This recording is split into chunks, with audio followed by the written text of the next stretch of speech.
नमस्कार, मैं साहुल पांडे और आप बने हुए हैं बिहार के साथ। बात करेंगे एनडीए खेमे की। चुनाव का माहौल चल रहा है, कभी भी तारीखों का ऐलान हो सकता है कुछ ही दिनों के भीतर में।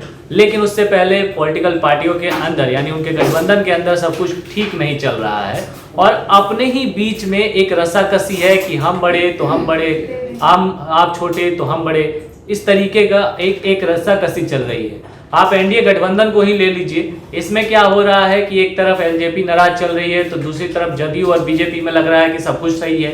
लेकिन जदयू और एलजेपी के बीच कुछ भी सही नहीं है, बीजेपी और एलजेपी के बीच सब कुछ ठीक लग रहा है। फिर मामला कहाँ फंस रहा है ये भी एक अलग मुद्दा है। लेकिन बड़ी बात ये है कि बीजेपी और जदयू के बीच में क्या सब कुछ सही है, ऐसा कहा जा सकता है मोटे तौर पे। लेकिन अंदर ही अंदर बिहार में जो चुनाव होने वाले हैं उसमें ये दोनों पार्टियां हैं अपने आप को मजबूत करने की कोशिश कर रही हैं स्वतंत्र रूप से। लेकिन बीजेपी कुछ बड़े टारगेट के साथ चल रही है। जी हाँ, आपको बता दें कि बिहार चुनाव को लेकर के जिस तरीके से बीजेपी ने एनडीए गठबंधन का नेता नीतीश कुमार को बता तो दिया है, लेकिन बीजेपी के कई ऐसे नेता हैं जो ये मान रहे हैं कि भले ही नीतीश कुमार बिहार में एनडीए गठबंधन के नेता हो, कैप्टन हो, लेकिन बिहार में जो पार्टी बड़े भाई की भूमिका में है वो बीजेपी ही है। और इस बात को साबित करने के लिए बीजेपी पूरी प्लानिंग में है। बीजेपी चाहती है कि इस बार के चुनाव में वो अपना स्ट्राइक रेट जदयू से ज्यादा बेहतर करे। जिस तरीके से 2019 के लोकसभा चुनाव में बीजेपी का स्ट्राइक रेट बहुत बेहतर रहा था और जदयू से कहीं अच्छा बेहतर रहा था, उसी तरीके से वो विधानसभा चुनाव में भी अपने स्ट्राइक रेट को मजबूत करना चाहती है ताकि चुनाव के बाद वो दिखा सके कि बिहार में बड़ा भाई वही है। अब ये बात हम क्यों कह रहे हैं, क्योंकि इस बात को लेकर के एक इशारा जो है वो पार्टी के केंद्रीय प्रवक्ता शाहनवाज हुसैन ने दिया है। उन्होंने एक इंटरव्यू में ये बातें साफ तौर पे कही कि पार्टी जो है बीजेपी जो है वो अपना स्ट्राइक रेट मेंटेन करना चाहती है और वो चाहती है कि जिस सीट से भी उसके कैंडिडेट खड़े हों वो हर एक सीट वो जीते ताकि स्ट्राइक रेट बेहतर हो।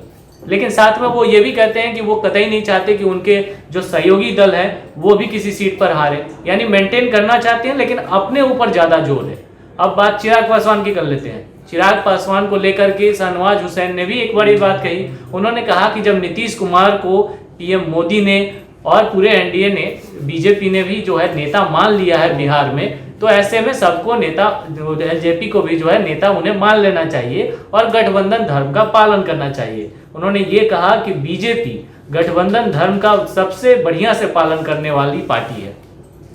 तो ये तो रही उनके इंटरव्यू की बात। लेकिन इशारों इशारों में उन्होंने ये बात कह दी कि बीजेपी कहीं ना कहीं ये चाहती है कि बिहार में उसकी जो जमीन है वो मजबूत हो और इस विधानसभा चुनाव में वो इसके लिए जी तोड़ मेहनत कर रही है। वहीं खबर ये भी है कि कई नए उम्मीदवारों को टिकट दिया जाएगा और पुराने उम्मीदवार जो कि दिग्गज भी हों भले, लेकिन वो चुनाव में उतना कमाल नहीं कर सकते हैं, ऐसा अगर लग रहा है तो उनका पत्ता साफ हो जाएगा।